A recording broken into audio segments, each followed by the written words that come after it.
નમસ્તે દર્શક મિત્રો, ફૂલછાપ ડિજિટલમાં આપનું સ્વાગત છે. આપણે દર અઠવાડિયે WT ગેમની એક સરળ પદ્ધતિ અહીં શીખીએ છીએ અને એના આધારે બજારને કેવી રીતે ભવિષ્યની ચાલ પારખી શકાય, એના અનુમાનો બાંધી શકાય, એની એક સિમ્પલ મેથડ હોય એ આપણે અહીં શીખતા હોઈએ છીએ.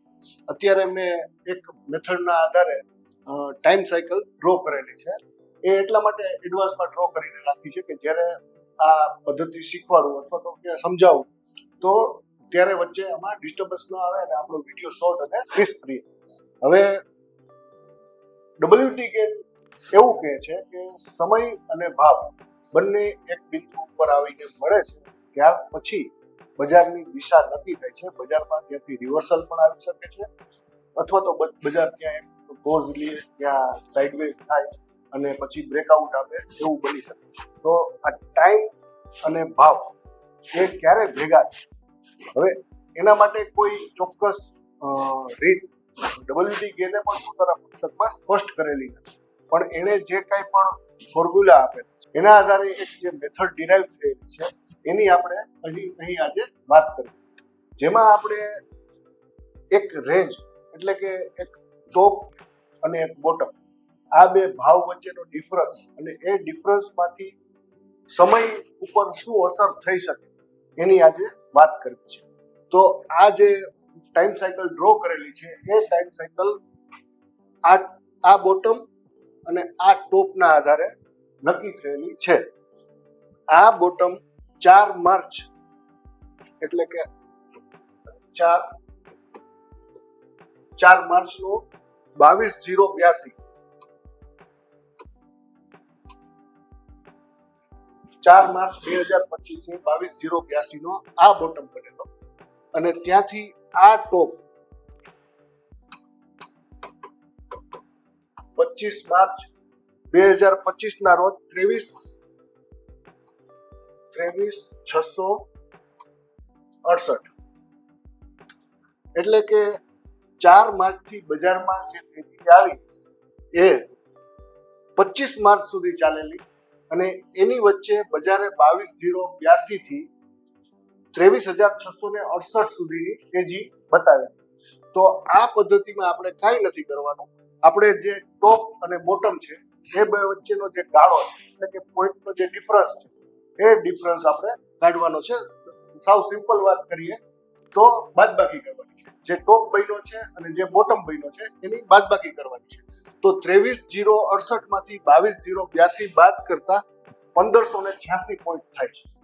1,586. હવે 1,586 પોઈન્ટને સમયમાં કન્વર્ટ કરવા માટે WT ગેને ડિગ્રીની એક મેથડ આપી છે. જે ડિગ્રીની મેથડની આપણે અગાઉ પણ ચર્ચા કરી દીધી છે કે એક ભાવ ડિગ્રી ઉપર કઈ રીતે આવે છે અને એ ડિગ્રી શું છે એ તમે બીજા પૂછાના અમારા વિડીયો જોશો તો એમાં તમને ખ્યાલ આવી જશે.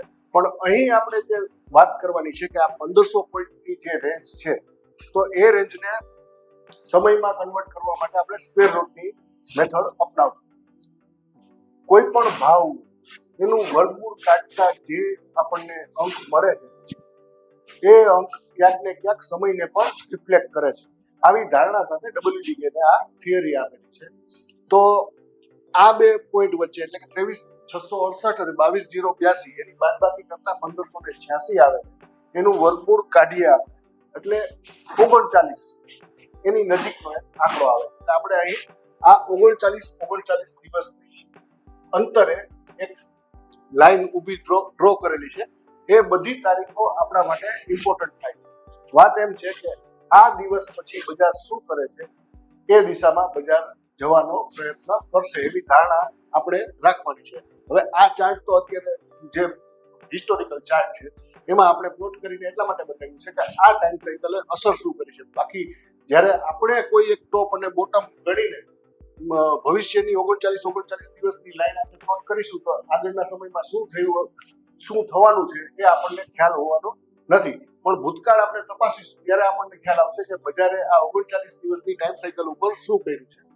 તો એક વખત જે આ ટોપ લાગી ગયો એ પછીની ટાઈમ સાયકલમાં માર્કેટમાં આપણને એક આ બોટમ દેખાય છે, ત્યાંથી બજારે સાઇડવેઝ થઈ છે. માર્કેટ અહીં પડતી હતી તો પોઝ થઈ છે અને ત્યાંથી 2 દિવસ તેજી લેવાનો પણ પ્રયત્ન કર્યો છે.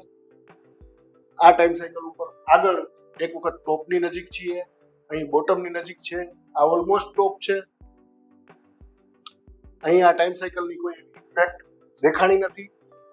ફરી એક વખત એક ટોપ પકડાયેલો છે અને અત્યારે પણ માર્કેટ જ્યાં છે ઓલમોસ્ટ ટાઈમ સાયકલ ઉપર જ છીએ આપણે અને માર્કેટે એક ટોપ બનાવેલો છે.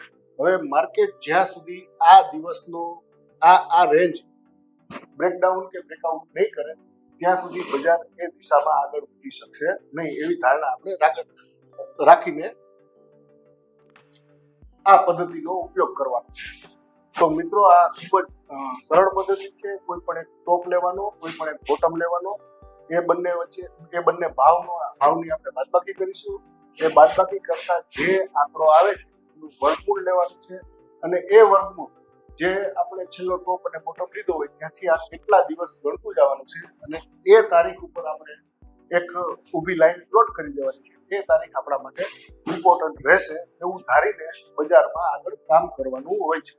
ખાસ આમાં કાળજી એ રાખવાની છે કે એ દિવસે રિવર્સલ આવી જ જશે અથવા તો માર્કેટ ત્યાંથી મોટી ચાલ પકડી લેશે એની કોઈ જ ધારણા બાંધવાની નથી.